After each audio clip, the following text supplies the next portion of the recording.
हमारे YouTube channel में आप लोग का स्वागत है। आप लोग के लिए गाना गीत लेकर आए हैं। पसंद हो तो लाइक करिए, सब्सक्राइब करिए, शेयर करिए।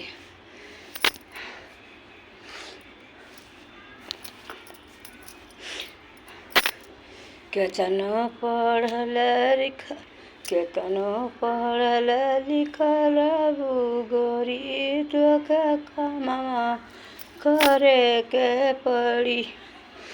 केतनो पढ़ल लिखल रहबू गोरी तोके कमा करे के पड़ी। कमावा करे के पड़ी, कमावा करे के पड़ी। केतनो पढ़ा लिखा रहबू कमावा तोके करे के पड़ी। केतनो पढ़ल लिखल रहबू कमावा तोके करे के पड़ी। नहीं करबू कमावा तो होई बवाल, नहीं करबू कमावा तो होई बवाल। केतनो तू पढ़ल लिखल रहबू खाना तोके बनावे के पड़ी। केनो तू पढ़ल लिखल रहबू खाना तुहे बनावे के पड़ी।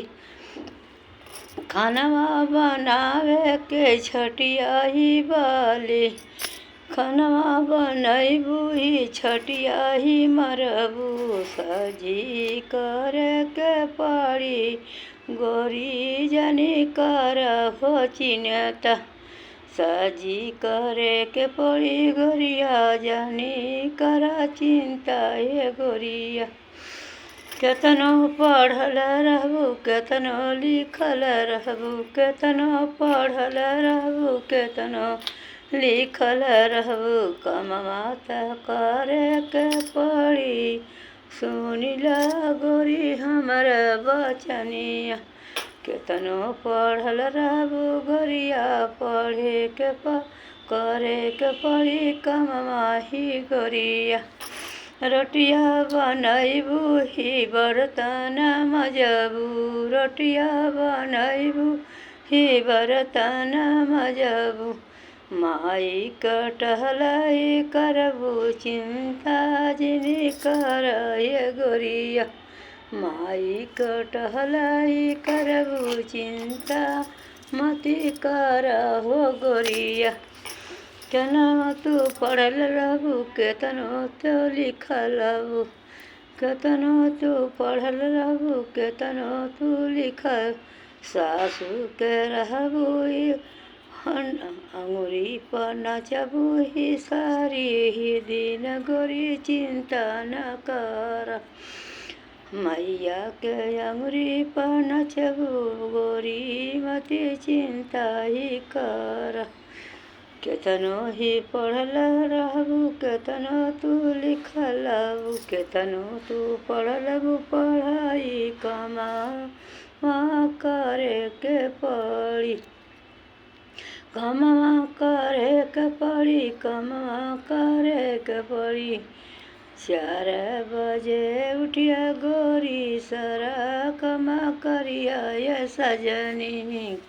सारा 4 बजे उठ जइहा सारा कमा करिया हो सजनी। काम नहीं करबू त होई बवाल, काम नहीं करबू त होई बवाल। बतिया तो सुनिला ये गोरिया बड़ा तोके फायदा ही रही। बतिया तो सुनिला ये गोरिया बड़ा तोके फायदा ही रही। केतनो तू पढ़ल रहबू, केतनो तू लिखल रहबू, केतनो तू पढ़ल रहबू, केतनो तू लिखल रहबू। खाना त तोके बनावे के पड़ी ये सजनी। खाना त तोके बनावे के पड़ी ये धानी हो रानी।